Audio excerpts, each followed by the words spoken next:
Por favor, tá? Não cometa esse erro que eu vou trazer no vídeo de hoje com relação à análise sintática. Mas eu confesso, eu errei lá no passado, você errou, só que você não vai poder errar mais uma vez essa questão de análise sintática, tá? E o concurso vai te cobrar, porque na verdade a maioria das pessoas aí, ó, nem se lembram mais de que isso é possível. Mais um vídeo aqui do canal, sou o Prof. Gui Furtado, muito obrigado pela sua companhia. E no vídeo de hoje eu trago para vocês, é claro, uma questão de análise sintática, tá? E é uma questão assim que eu tava vendo aqui nos meus históricos e eu também coloquei lá no meu Instagram, então se você não segue meu Instagram, tá? Prof. Gui Furtado, tá aqui embaixo na descrição o link. E eu coloquei lá nos stories e a galera não conseguiu acertar, porque acabou esquecendo um detalhezinho ali, tá? E é claro, se você está estudando para concurso aí, ó, minha mentoria de língua portuguesa está aberta.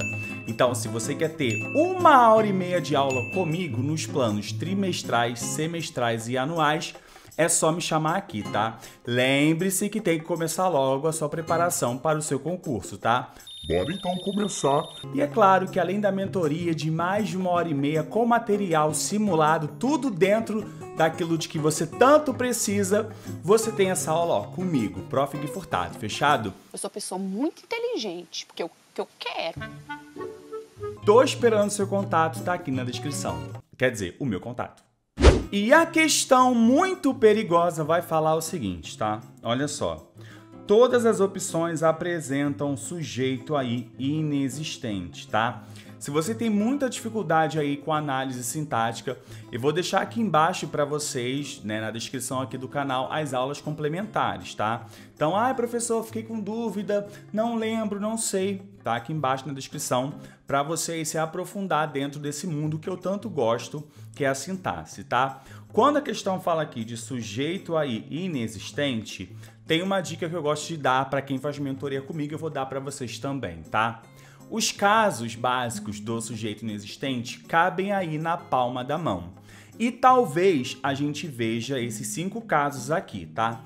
Então vamos analisar o passo a passo e aí você já pode olhar para saber qual opção você vai marcar.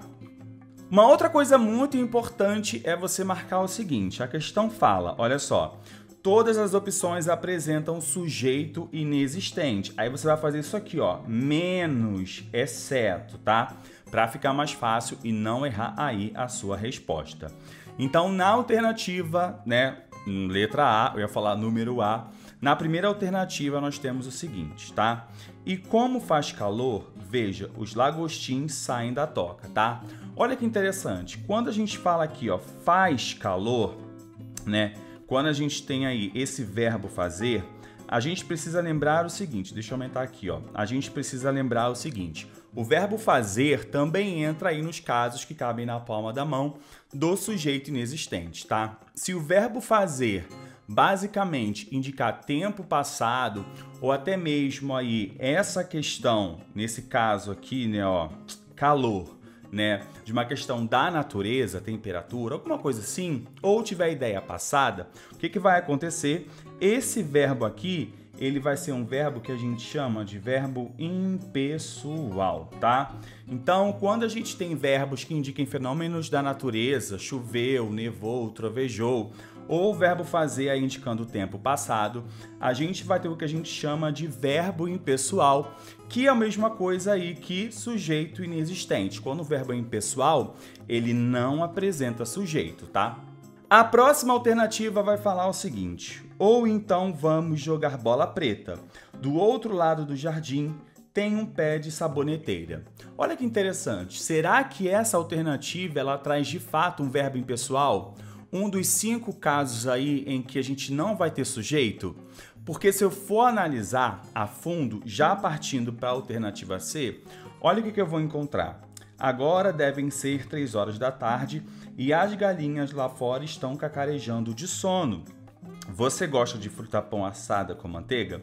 Olha que interessante aqui. Quando eu estou falando, né, devem ser 3 horas, o que acontece? O verbo ser, né, e a gente vai para um outro caso de verbo impessoal, o verbo ser indicando hora, ele também aí não vai ter sujeito. E particularmente é um caso bem conhecido da galera que faz concurso, tá? Então você precisa lembrar que o verbo ser indicando hora não vai ter sujeito. Uma outra coisa interessante é que basicamente aí os verbos impessoais ficarão no singular. E de forma um tanto quanto diferente, o verbo ser indicando hora aí vai precisar concordar com o numeral. Então ele sofre aí essa pequena diferenciação com relação aos outros verbos impessoais. Dois casos bem conhecidos. Olha só a alternativa D. Mas não consigo imaginá-la assim.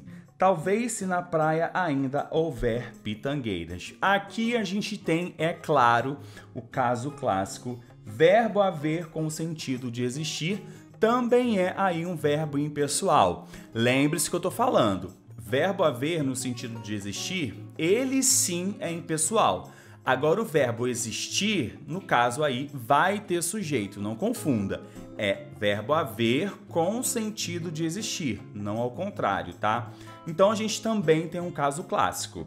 E aí a gente parte para a alternativa E, que vai dizer o seguinte: linda como a areia que a onda ondeou, saíra grande, né? Olha que interessante, aqui eu não vejo nenhuma particularidade em relação aos verbos impessoais.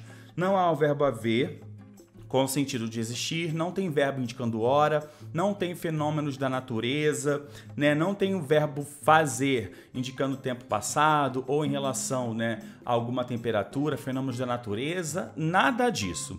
Sobram apenas aí, alguma delas tem que ter alguma coisa aqui que a gente não percebeu. Então a gente tem a alternativa B e a alternativa C, tá? E aí? Qual delas não apresenta aí, na verdade, sujeito inexistente? Ou seja, todas apresentam menos. E agora que você está pensando aí entre B e, na verdade, a letra E, já faz o seguinte, já comenta, já joga aqui o seu like, porque é de graça, não custa nada e vai ajudar o canal a crescer ainda mais. Eu agradeço sempre a presença de cada um aqui, tá? Muito, muito, muito obrigado. Eu amo todos vocês, tá? Obrigado pelo like. Eu tenho certeza que você deixou aí. Vamos então para a grande pegadinha aqui da questão, que é o seguinte. Olha que interessante. Letra B. Ou então vamos jogar bola preta, do outro lado do jardim tem um pé de saboneteira. Muita atenção, porque todo mundo erra, porque não se lembra o verbo ter, galera. Então já pode anotar aí, porque se cair no seu concurso você não erra mais. O verbo ter no sentido de haver, ele também aí vai ser um verbo impessoal, ou seja, ele não vai ter sujeito. Então se você errou essa questão aqui, ou no passado você errou com relação ao verbo ter, lembre-se, o verbo haver no sentido de existir, tá? Ele é impessoal, e o verbo ter no sentido de haver também é impessoal, não tem sujeito. Então é claro, aqui nós vamos marcar enquanto gabarito a alternativa E, porque na verdade é a única que não apresenta oração sem sujeito ou o nosso sujeito inexistente. Muito cuidado aí com os verbos impessoais no seu concurso e em particular com o seguinte verbo, tá? A gente sabe que verbo impessoal é aquele verbo que não apresenta sujeito, então tem o verbo haver no sentido de existir, o verbo fazer indicando o tempo passado e aquele verbo que a maioria das pessoas acabam esquecendo, o verbo ter, no sentido de haver, tá? Como na frase que vimos aqui.